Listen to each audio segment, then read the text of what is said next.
चंद्रपूर शहरात भीषण पाणी टंचाई निर्माण झाली आहे। भीषण पाणी टंचाई निर्माण होण्याचे कारण म्हणजे चंद्रपूर शहराला जो पाणी पुरवठा होतो ते इंटरक्वेल बिघाडमुळे हे पाणी पुरवठा ठप्प झाले असल्याचे आयुक्तांकडून सांगण्यात येत आहे। अनेक नागरिक गेल्या 3 दिवसापासून पिण्याच्या पाण्याच्या शोधात आहे। पाणी मिळत नसल्यामुळे अनेक नागरिक इकडे तिकडे भटकंती करत असल्याचे दिसून येत आहे।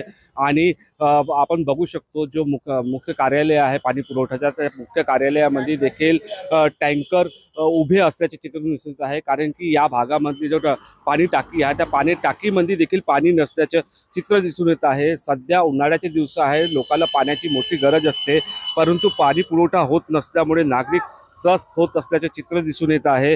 सध्या चंद्रपूर शहरामध्ये महाकाली यात्रा सुरू आहे। अनेक भाविक या ठिकाणी येत असतात, जथेचे जथ्थे या ठिकाणी भाविकाचे येत असतात, परंतु अशा वेळेस चंद्रपूरचा पाणी पुरवठा बंद असल्यामुळे कोटीतरी नागरिकांमध्ये चिंतेत भर पडली असल्याचे चित्र सध्या तरी दिसून येत आहे।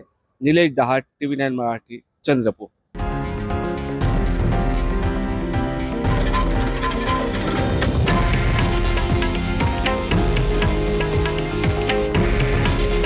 हे आहे देशातील नंबर 1 न्यूज नेटवर्क आणि आपण पाहत आहात TV9 मराठी।